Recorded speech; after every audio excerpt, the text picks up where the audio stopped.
दिल्ली के नागलोई में रहने वाली सोनिया उर्फ सोना, जो कि एक भूत से प्यार करती थी और उसी भूत ने उसकी जान ले ली। लड़की ने बताया था लड़के के बारे में। हाँ, मैं बोला किससे बात कर रहे हैं, तो वो बोलते था हम भूत से बात कर रहे हैं।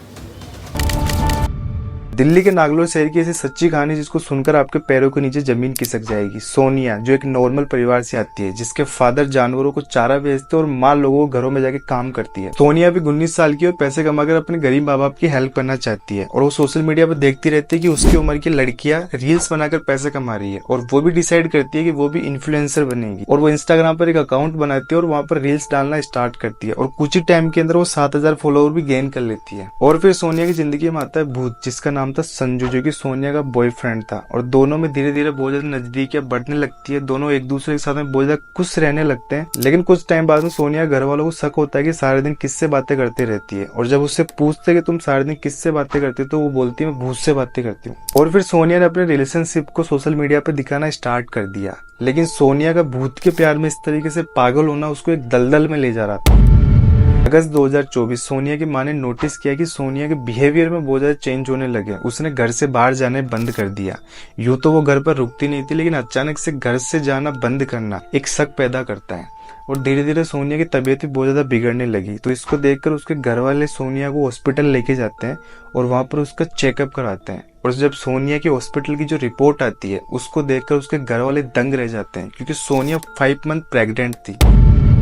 अब पहले समझते हैं संजू और सोनिया के लव अफेयर को। संजू हरियाणा का था, जो कि अपनी फैमिली के साथ में रेंट पर रहता था और दोनों की उम्र 19-20 साल थी। लेकिन सोनिया संजू को हस्बैंड मानती थी, जो कि सोनिया के इंस्टाग्राम की स्टोरीज को देखकर पता लगता है। अब धीरे धीरे प्रेगनेंसी के मंथ बढ़ रहे थे। सोनिया ने अपने घर वालों को बता दिया था कि वो संजू को अपना पति मानती है और वो उसी के साथ में रहना चाहती है। अब सोनिया की शादी नहीं हुई थी, लेकिन उसने इस साल करवा चौथ का व्रत रखा था अपने पति की लंबी उम्र के लिए। और करवा चौथ के दिन जब वो घर से बाहर निकली तो क्या कह के गई थी? वो बोला से हम सुबह आ जाएंगे। आपने पूछा नहीं आप कहाँ जा रही हैं?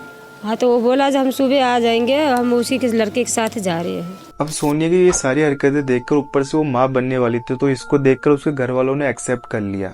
लेकिन करवा चौथ के अगले दिन सोनिया अपना सारा सामान लेकर घर से निकल जाती है और सोनिया का मानना था कि संजू घर वाले उसको एक्सेप्ट नहीं करेंगे, इसलिए वो दोनों मिलकर अलग से घर बनाएंगे। और जब सोनिया के घर वाले सुबह उठते हैं तो पता चलता है कि सोनिया घर छोड़ के जा चुकी है। और जब सोनिया को फोन लगाते तो सोनिया का फोन स्विच ऑफ आ रहा था। लेकिन कंटिन्यूअस फोन करने के बाद में कुछ घंटों बाद में सोनिया का फोन ऑन होता है और संजू उठाता है और संजू बोलता है कि तुम्हारी बेटी तुमसे बात नहीं करना चाहती और वो तुम्हारे से मिलना भी नहीं चाहती। और फिर सारा दिन बात नहीं हो पाती। लेकिन शाम को सोनिया का भाई फोन करता है तो दोबारा संजू फोन उठाता है और वही सेम जवाब देता है कि वो तुमसे बात नहीं करना चाहती। लेकिन बैकग्राउंड के अंदर कुछ लोगों की आवाज आ रही थी, जिससे सोनिया के भाई को शक होता है कि कुछ ना कुछ गलत हो रहा है। और फिर वो हेल्प के लिए पुलिस स्टेशन चले जाते हैं। लेकिन पुलिस वाले ये कहकर मना कर देते हैं कि लड़का और लड़की दोनों बालिग है और तुम्हारी लड़की अपनी मर्जी से गई है, तो हम इसमें कुछ भी हेल्प नहीं कर सकते। लेकिन फिर वो खुद से ढूंढना चालू कर देते हैं और ढूंढते ढूंढते वो संजू घर पर पहुंच जाते हैं। और संजू घर पर जाने की वजह से सच का पता लगता है कि सोनिया जिस संजू के साथ में गई है उसका असली नाम सलीम है। और फिर सलीम के घर वाले ये कहकर दूर हो गए कि हमने सलीम को बेदखल कर दिया है, हमारा उससे कोई भी लेना देना नहीं है। संजू बताती थी जब उसके घर पे गए, जब जाके पता चला कि सलीम है, इसको बेदखल कर रखा है। अगले दिन पश्चिम विहार पुलिस स्टेशन से फोन आता है और वो बताते हैं कि उन्होंने एक लड़के को पकड़ा है जिसके पास सोनिया के डॉक्यूमेंट्स मिले हैं।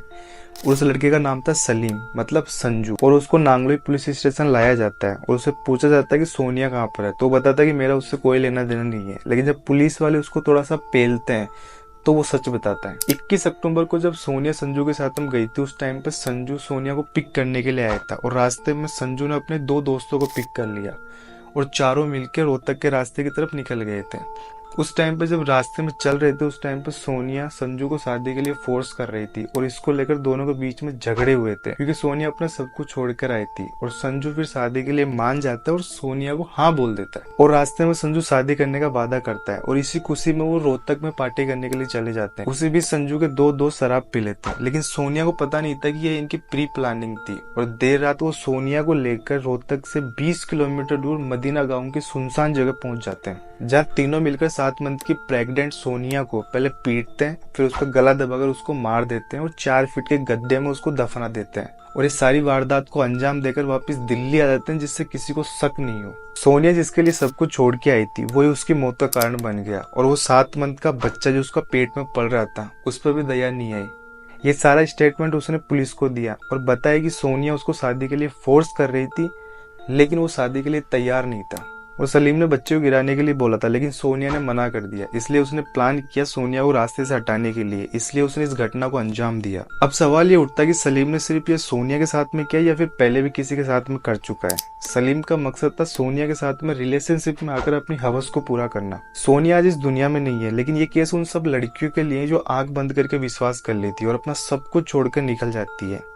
ये जरूरी नहीं है कि सामने वाले के लिए जो आप महसूस कर रहे हो सामने वाला भी वो आपके लिए फील कर रहा हो। पता नहीं उसके दिमाग में क्या चल रहा हो, लेकिन इसका मतलब ये नहीं कि आप आसपास सब पर शक करने लग जाओ। बस किसी के साथ में रिलेशनशिप पे आने से पहले थोड़ा सा टाइम ले, समझे, जल्दबाजी बिल्कुल भी नहीं करे, क्योंकि समय सब कुछ बता देता है।